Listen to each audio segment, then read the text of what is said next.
Hey everyone, welcome back to the garden. Finally got some sun, although it rained last night and this morning. It seems to rain every time I have off, and then it's wet and we can't get any work done. But I did bring some more things home from the nursery. You know, I said I wasn't going to buy a lot of stuff there, but some things just caught my eye. One of them is just kind of like a pear to go with another plant we already have that I felt like we could use more of. I actually think we could use one more. So I want to show you those and show you where they're going to go in the garden. I feel like these are plants that will be able to get into the garden quickly. That we don't have to wait. Nothing has to be transplanted. A bed doesn't have to be created for these plants to go in. So come garden with me and let's see what I bought.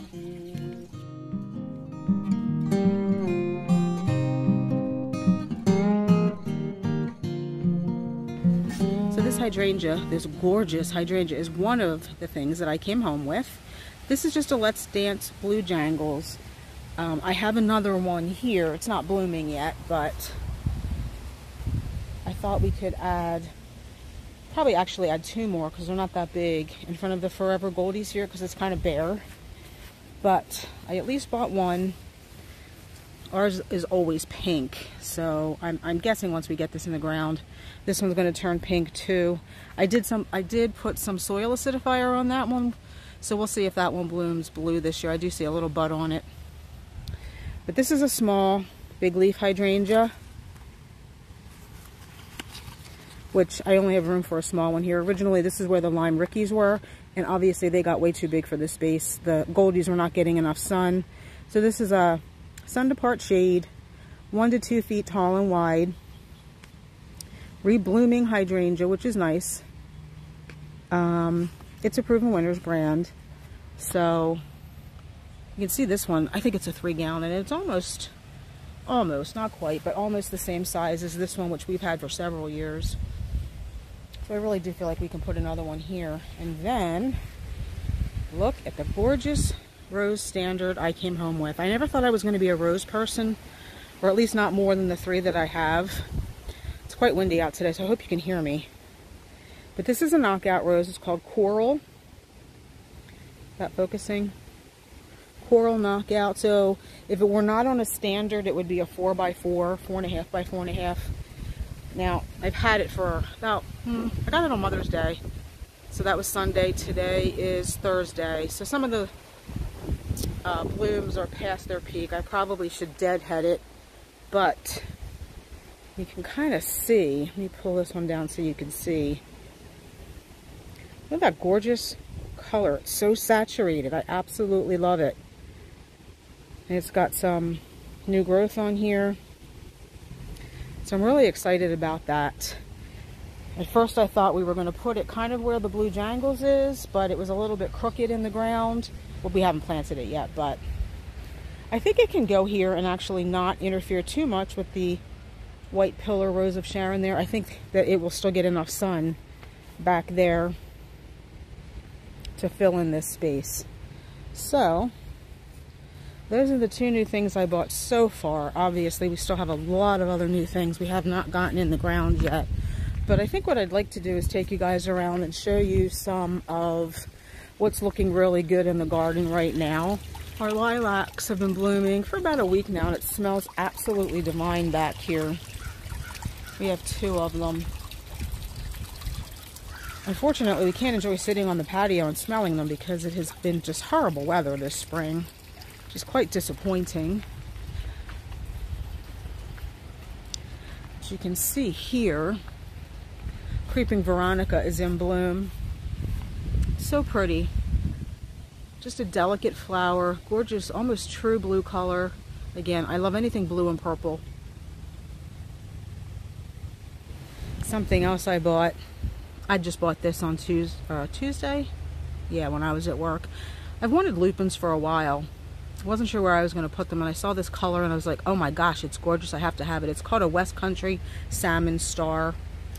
I was going to put it in place of the Jacob's ladders that we transplanted up front. I don't think it'll get enough sun up there though. So the double play Blue Kazoo Spirea is in differing stages of bloom. I mean, we have some new buds there, some that are partially opened, some that are fully opened. They're different habit than most spirea. They're a little bit more open, not as tight. The leaves are bigger. Different colors of the leaves, like these leaves down here. I don't know if the camera's picking that up. They're a little bit more blue-green, and the newer growth is a little bit lighter green, almost chartreuse, and the newest growth is like a reddish purple.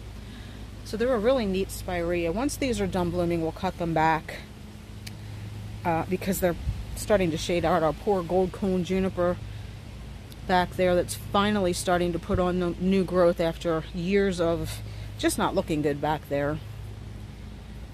And I think the blue kazoo spirea here can move. Once we redo this bed, we can space them out a little bit better. I keep covering my dahlias because squirrels keep digging in the pots, but this cloche does not want to stay. Anyway, so those are my two dahlias that are coming back. I'm going to start down this end of this bed because this is the bed on the inside of our Dry Creek bed, and there are just so many colors in this bed right now. I mean, you see the chartreuse green of the Anna's Magic Ball with the gorgeous corally color of the Encore Azalea.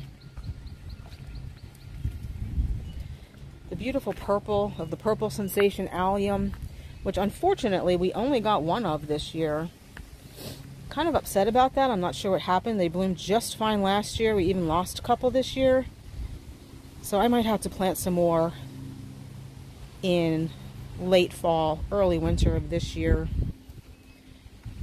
If we turn around, then you can see some more blue of the Funshine blue Caryopteris with its pretty golden foliage and the blue flowers. Again, we have the gold of the Brass Buckle Ilex against the Weeping Blue Spruce, and the blue of the Cat's Pajamas Nepeta. And if we pan over here, you can see the blue, purple of the Pansies. They survived the winter. I planted those in the fall. And I'm trying not to get my neighbor's infrastructure in, so excuse me as I make my way over here. You can see the gorgeous colors of the Flamethrower Redbud. We have some of the Amsonia here. This one has not fully bloomed yet. You have dark purple of the buds and the light periwinkle of the flowers. And this Amsonia is fully bloomed.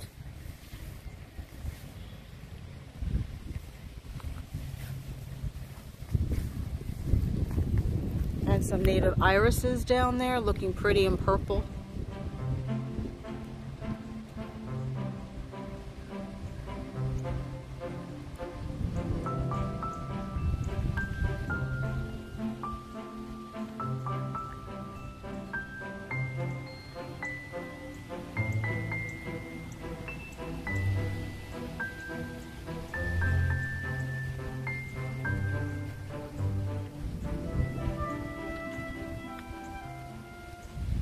I did go ahead and deadhead the Suncredible Saturn after planting it, but you can see the one bloom bobbing its little head in the wind against the blue of the Salvia, Peachy Key and Verbena, and this is the Calibrachoa that I had extra that I added because it needed something in the front of this container.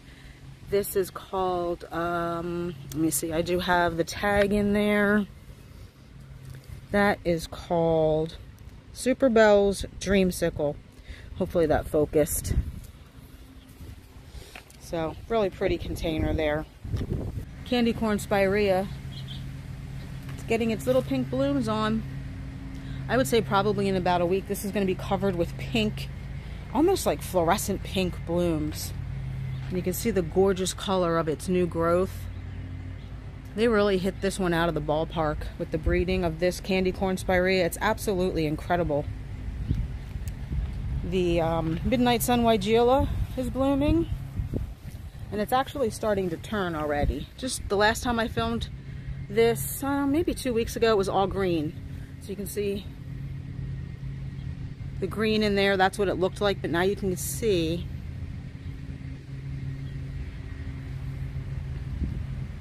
it's starting to turn its gorgeous multicolored, I don't even know how to describe it. It's just, it's almost like a tie-dye leaf. Burgundy, orange, chartreuse, yellow, red. I really am glad I put these here. I was never really a fan of Weigela until I saw this one. Nothing special about the Liriope, but those are finally starting to come back after being cut back for the winter. Firelight Tidbit are fully leafed out now. It's a panicle hydrangea, so that will bloom a little bit later. We do have some blooms on our sun patiens that we had planted a few weeks back, and some new buds. Bud up on that one, bud there. This one actually has quite a few buds, and that one has a bud. We do need to I need to fertilize all of our annuals. I have not done that, but I don't see any sign of the caladiums we planted at the edge of this bed. I think it's a little chilly out still.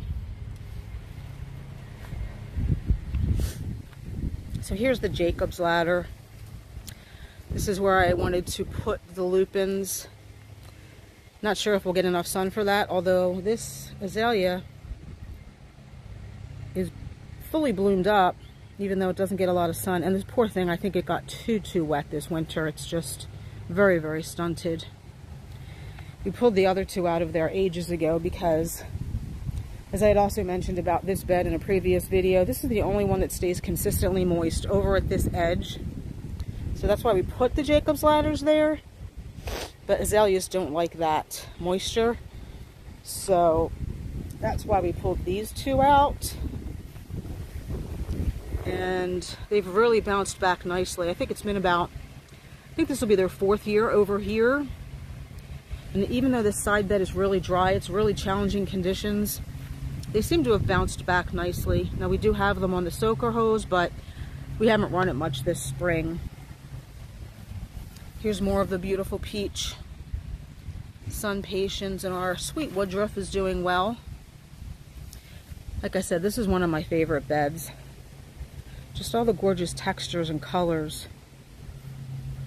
The hostas, the hellebores, I think they're a little bit past bloom, peak bloom now. So maybe in a few weeks we'll change out these containers to some summer annuals. And I see a hole here. Squirrels are just digging.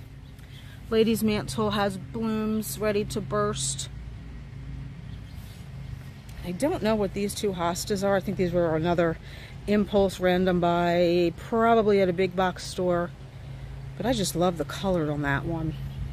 They're quite large.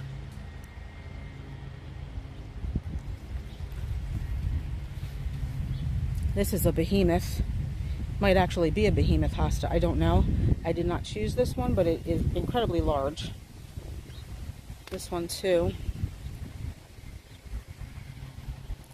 I believe this is probably an autumn frost. That's a halcyon hosta back there.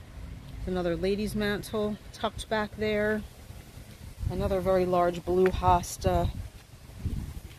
And another large blue hosta, which is kind of overtaking my Tough Stuff Aha. I'm gonna have to come in and cut some of the leaves. This lady's mantle probably gets a little bit more sun, so it's quite big, much bigger than the other ones down there. And our lovely peppermint spice heucheras blooming. And then another little one tucked in there. I don't know if you can see that. It's come back. I've tried to give it extra water. That one back there is the one that's newly planted. The lily of the valley are done blooming now. This is a white astilbe that I'm guessing will be blooming in about a week. Check on this heuchera. I think it's dug in there over the last few weeks, and I don't know. I tried to cut it back a little bit, clear out some of the dead. It just doesn't look as good as it used to. I might have to dig it up and move it back a little bit. This astilbe has gotten quite big. Carex Bulls Golden. It's a beautiful pop of color on this side of the bed. The Bottle Rocket Ligularia is doing very well this year with all the rain. It's not yet ready to bloom, but they're much bigger than they were last year or the year before. You come through the gate underneath the arbor. The first thing you notice is this Stewartsonian azalea. It's absolutely gorgeous. It's almost like a cross between a cherry red and a corally orange. Absolutely beautiful. And if we pan up, you can see the rhododendrons in all their glory. The clematis has started to bloom. Got one there. I did not cut this one back because I'm not sure what kind of clematis this is. It looks like it probably could have been cleaned up a little bit. But it has gorgeous bluish purple flowers nonetheless. Phlox always looks good at this time of the year, and then it gets covered in powdery mildew. One of my goals this year was to switch out all of our phlox for disease resistant types like David and Jenna. Don't know if that's going to happen, but we have this gorgeous Veronica incana. It's like silvery sagey foliage with these electric blue flowers. Camera's probably not picking it up that well. Yoshiki False Holly is putting on growth. I think the Tokyo Tower fringe tree is pretty much done blooming. But you can see it's pretty white blooms. Aguilegia Melba Higgins is another gorgeous blue flower. That is a vigorous spreader, so just keep that in mind. And it looks like the foxglove is getting ready to bloom. Apricot Beauty. There's another one. I let that self-seed, so there are a couple down in there. I don't know if we'll get blooms on those this year, but you can see the two Queen of Swedens have grown. Now they're not huge, but they've definitely put on some vigorous growth. We still have yet to move these Veronica or these lilies so that we can put the wee white hydrangeas and the catmint in here. And I have a feeling the Aguilegia is going to have to move too. Maybe just farther down. But we need to do some drainage work underneath here. So I don't want to put anything here that's going to have to get dug up. Our pink azaleas are done blooming and they do need to be cut back. But our other knockout rose is blooming and getting new growth. And the purple hoogeranium, I just love this one with its little electric pink flowers. I think that can probably be divided this year because I would like a little hedge of those. There's only two there. We had four. Another one was here and another one down there, and I think something ate the roots. Probably a mole. These alliums are pretty much finished now. But you can see the Aguilegia Melba Higgins has self-seeded itself all through here, which I'm okay with. White azalea, fully bloomed out.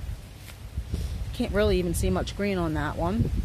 The oak leaf hydrangea is covered in bloom or buds. And then over here we have the espresso geraniums, looking pretty in pink. And then the gorgeous rhododendrons steal the show.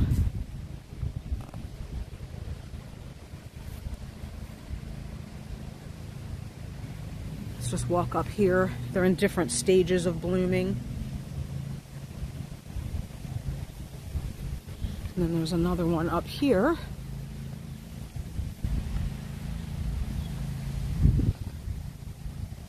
Absolutely stunning, especially with the little delicate blue flowers of the Brunnera. This is the newest Brunnera. We just planted this one a few weeks ago. Caramel heuchera. The boxwoods look like they're doing better this year. We treated them last year. Oh, we cut them way back. Try to get rid of whatever. It was probably mites. Try to get rid of those. Our native Dicentra exemia, this one's called, is doing better. It's just so delicate. Now you can see the gorgeous water slide hosta in there. More of the gorgeous rhododendron. And our laurel is putting on some growth this year, which I'm kind of surprised. Doesn't get much precipitation, obviously, underneath this enormous Norway spruce. But it must get enough for it to put on new growth this year.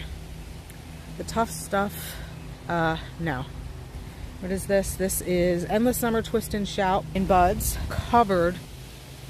And then our own rhododendrons back here are blooming quite a bit more this year than in previous years too. And again, I don't know if that's because of all the precipitation we've had. But there's another caramel heuchera in there. And we have 2 hosta wiggles and squiggles. The poor things never get seen, covered in these hydrangeas. And then of course lots of stackies.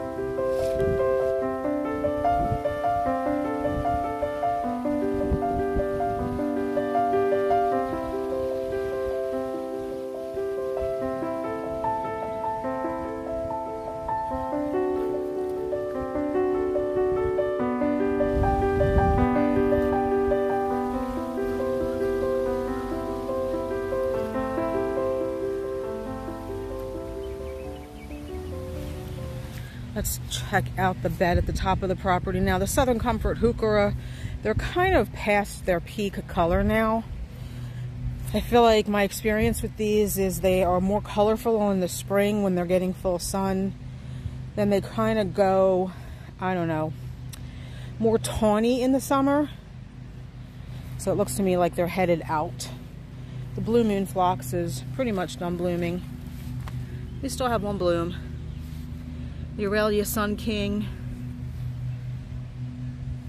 is making its journey towards its, hopefully this year, 3x3 at least.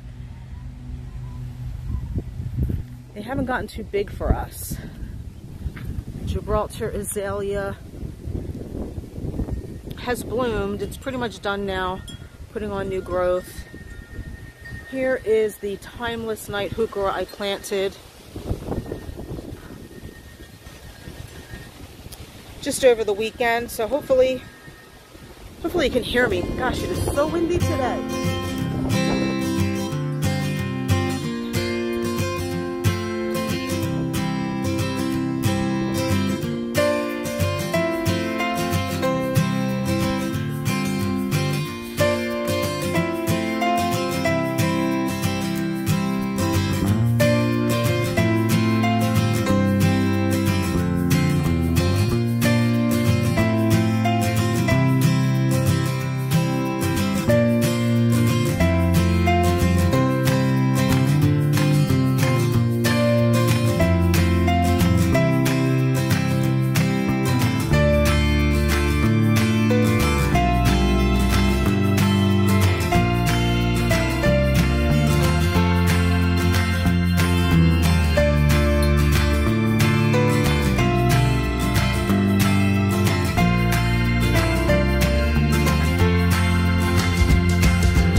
And our native fringe tree is blooming too. This is probably doubled in size. It was a 3-gallon container when I bought it last year and planted it.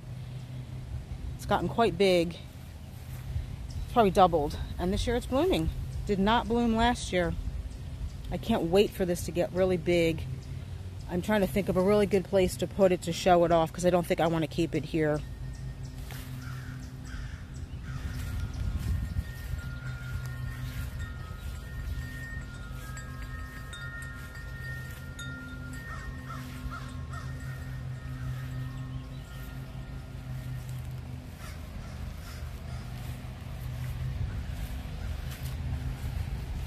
Let's just take one quick look at the ginger wine 9 barks because theirs are blooming as well. And I think we'll end the video. Some blooms, all budded up, nice and pink. That's what I love about the ginger wine 9 bark. I love this orangey coppery foliage, and then you get the pink buds, and then it blooms. Let's see, this one's a little bit easier to see. It's really pretty. Although I do see some powdery mildew on this one, so I'm not real happy about that.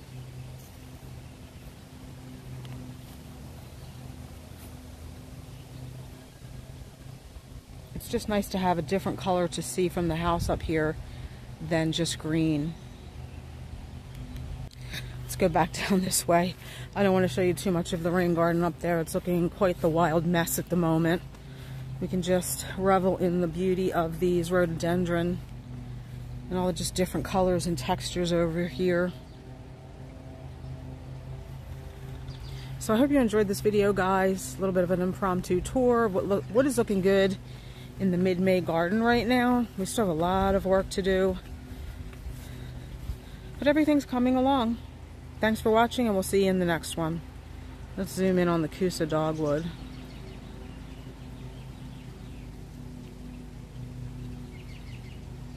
Bye.